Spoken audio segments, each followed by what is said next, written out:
قرآن کریم نے متعدد آیات میں بعض ایسے اہم ترین امور کی خبر دی ہے جن کا تعلق مستقبل سے تھا۔ اس میں کوئی شک نہیں ہے کہ یہ غیب کی خبریں ہیں جن کا ذریعہ وحی اور نبوت کے علاوہ کوئی اور نہیں ہو سکتا۔ مثلا جس وقت ہمارے پیارے نبی حضرت محمد صلی اللہ علیہ وآلہ وسلم بعثت کے بعد مکہ المکرمہ میں تشریف فرما تھے اور مشرکین مکہ کی طرف سے آپ صلی اللہ علیہ وآلہ وسلم کو طرح طرح کی اذیتیں دی جا رہی تھیں، ٹھیک اسی وقت دنیا کی دو عظیم طاقتوں روم اور ایران کے درمیان شدید جنگ برپا تھی، اور اسی جنگ میں ایرانی فوجیں مسلسل رومیوں پر غالب آ رہی تھیں۔ رومیوں کے پاؤں ہر جگہ سے اکھڑ رہے تھے اور ایرانی لشکر شام کے بڑے بڑے شہروں کو تخت و تاراج کرتا ہوا طوفانی رفتار سے آگے بڑھ رہا تھا۔ رومی حکومت جان و مال کے بے پناہ نقصان کے باعث اس قدر نڈھال ہو چکی تھی کہ اس کا کسی مقام پر قدم جمانا مشکل ہو چکا تھا۔ یہ صورتحال کفار مکہ کے لیے باعث خوشی تھی، کیونکہ وہ ایران کو آتش پرست ہونے کی بنا پر اپنے مشابہ یعنی اپنے دوست اور روم کو اہل کتاب ہونے کی وجہ سے مسلمانوں کا دوست سمجھتے تھے، اور ایرانیوں کا غلبہ ان کے نزدیک اپنی فتح اور مسلمانوں کی شکست کا شگون تھا۔ ان حالات میں سورت روم کی یہ ابتدائی آیات نازل ہوئیں۔ اہل روم والے قریب ترین زمین یعنی فارس میں مغلوب ہوں گے، اور وہ اس مغلوبیت کے چند ہی سالوں میں غالب آ جائیں گے۔ اللہ ہی کے ہاتھ میں ہے کام پہلے بھی اور بعد بھی، اور اس روز مسلمان اللہ کی مدد سے خوش ہوں گے۔ اللہ جس کو چاہتا ہے مدد کرتا ہے، اور وہ زبردست اور مہربان ہے، اور یہ اللہ کا وعدہ ہے اور اللہ اپنے وعدے کے خلاف نہیں کرتا، لیکن اکثر لوگ نہیں جانتے۔ نالج فیکٹری کے دوستو، جو لوگ روم اور ایران کے جنگی حالات سے باخبر تھے، ان کے لیے یہ پیشن گوئی قطعی طور پر ناقابل یقین تھی۔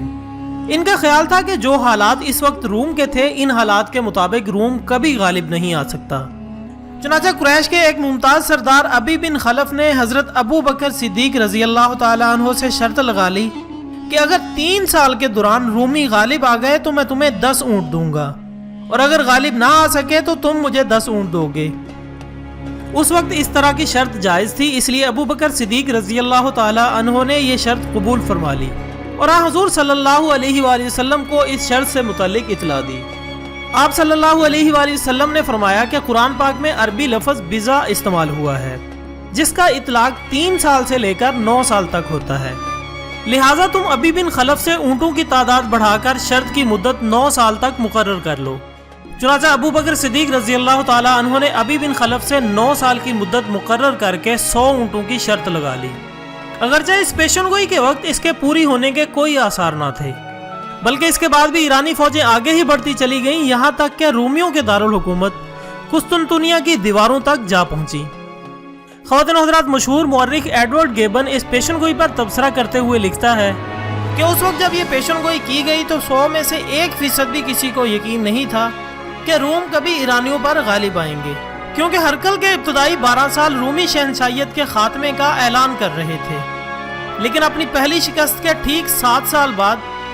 کیسر روم بالکل خلاف توقع قسطنطنیہ سے باہر نکلا، اور اس کی فوجوں نے ایرانیوں پر مسلسل حملے کیے اور انہیں متعدد مقامات پر شکست دی، اور اس کے بعد رومی لشکر ہر جگہ پر غالب ہی آتا چلا گیا۔ ادھر اس عرصے میں مسلمانوں کی ایک بڑی تعداد ہجرت کر کے مدینہ جا چکی تھی، اور کفار مکہ کے ساتھ ان کی جنگیں شروع ہو گئی تھی، اور جس وقت بدر کے میدان میں 313 نہتے مسلمان 1000 مسلح سورماؤں کا منہ پھیر رہے تھے، ٹھیک اس وقت یہ خبر ملی کہ رومیوں نے اہل ایران کو شکست دے دی ہے۔ اسی وقت یہ واضح ہو گیا کہ قرآن کریم نے رومیوں کی فتح کی خبر دینے کے ساتھ جو فرمایا تھا کہ اس روز مسلمان اللہ کی مدد سے خوش ہوں گے، اور یقیناً یہ مسلمانوں کی دوہری خوشی کی طرف اشارہ تھا، ایک رومیوں کی فتح کی، دوسری بدر کے میدان میں خود اپنی فتح کی، اور یوں یہ پیشن گوئی اپنے کمال تک جا پہنچی۔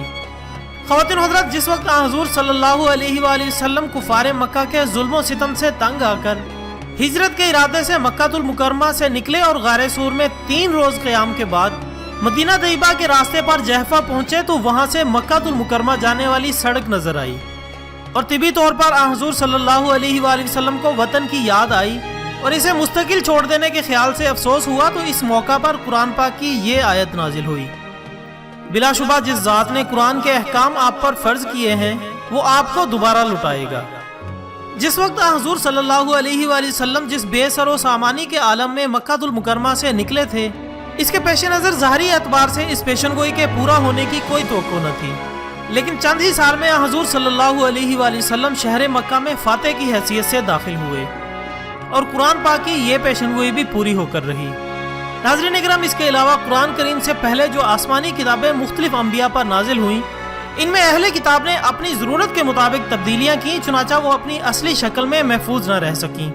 خود اہل کتاب بھی اس حقیقت کے اعتراف پر مجبور ہیں کہ آج کوئی کٹر سے کٹر عیسائی یا یہودی بھی یہ دعویٰ نہیں کر سکتا کہ ان کی کتابوں میں کوئی غلطی یا تبدیلی نہیں ہوئی۔ اس کے برعکس قرآن پاک کی حفاظت کے بارے میں اللہ تعالیٰ قرآن پاک میں ارشاد فرماتا ہے، ہم نے اس قرآن کو اتارا ہے اور ہم ہی اس کی حفاظت کرنے والے ہیں۔ چنانچہ یہ وعدہ حرف بحرف صحیح ثابت ہوا اور 1400 سال گزر جانے کے باوجود بھی قرآن کریم کا ایک نقطہ بھی تبدیل نہیں ہوا اور نہ ہی اس میں ترمیم کی کوئی کوشش کامیاب ہو سکی۔ اسلام ہمیشہ مخالفتوں اور عداوتوں کے نرغے میں رہا ہے اور اس کے دشمنوں نے اس کو مغلوب کرنے کی کوشش میں کوئی کسر اٹھا نہیں رکھی، لیکن کوئی دشمن قرآن کریم کو اس دور میں مٹانے، ضائع کرنے یا بدلنے میں کامیاب نہیں ہو سکا۔ مثلا تورات کو دیکھ لیجئے کہ بنی اسرائیل کی ایک روایت کے مطابق سوائے حضرت عزیر علیہ السلام کے کسی شخص کو تورات یاد نہیں تھی، اس لیے تمام نسخے ضائع ہو جانے کے بعد انہوں نے اپنے حافظے سے اسے دوبارہ لکھوایا۔ اسی طرح انجیل مقدس کو دیکھیے کہ کس طرح ڈومیشن اور ڈیوکلیشن کے حملوں میں اس کے اصل نسخے ناپید ہو جاتے ہیں، لیکن قرآن کریم کا یہ عالم ہے کہ اس کا سینکڑوں حملہ آوروں سے واسطہ پڑتا ہے۔ بہت سے مواقع پر مسلمانوں کا قتل عام ہوتا ہے، ان کے کتب خانے جلائے جاتے ہیں، قدیم کتابوں کے بڑے بڑے ذخیرے دریا میں بہا دیے جاتے ہیں، کرامتہ کا سیلاب عظیم پورے عالم اسلام پر ٹوٹتا ہے اور قرآن کریم کی تحریف کی کوشش میں کوئی کسر اٹھا نہیں رکھتا، لیکن یہ کتاب اللہ کے وعدے کے عین مطابق کسی معمولی سی تبدیلی کے بغیر محفوظ رہتی ہے۔ ناظرین اکرام، خلاصہ یہ کہ قرآن کریم نے جو وعدہ فرمایا تھا کہ اللہ کی یہ کتاب ہمیشہ محفوظ رہے گی اور خود اللہ تعالیٰ اس کی حفاظت کرے گا، اس کی صداقت روز بروز روشن ہوتی چلی جاتی ہے اور یہ پیشگی خبر بھی 100% درست ثابت ہوئی ہے۔ خواتین و حضرات، چند ماہ پہلے ہم نے قرآن پاک کی ایک اور پیشن گوئی سے متعلق بات کی تھی، جس کے مطابق کچھ علاقے ایسے ہیں جو پانی میں ڈوب جائیں گے، اور آج سائنس بھی اس پیشن گوئی کو ماننے پر مجبور ہے اور ان علاقوں کو ریڈ زون قرار دے دیا گیا ہے۔ آپ سب سے گزارش ہے کہ اس ویڈیو کو بھی لازمی دیکھیے گا، اس کا لنک ڈسکرپشن میں یا اس ویڈیو کے آخر میں آپ کو مل جائے گا۔ دوستو، اگر آپ کو ہماری آج کی کوشش اچھی لگی ہو تو ویڈیو کو لائک اور شیئر ضرور کیجیے گا۔ اس کے ساتھ ہی آج کی ویڈیو کا اختتام ہوتا ہے۔ کل ملتے ہیں ایک نئے ٹاپک کے ساتھ، تب تک کے لیے اجازت دیجیے گا۔ اپنا، دوستوں، رشتہ داروں اور گردنوا کے تمام لوگوں کا بہت خیال رکھیے گا۔ اللہ حافظ۔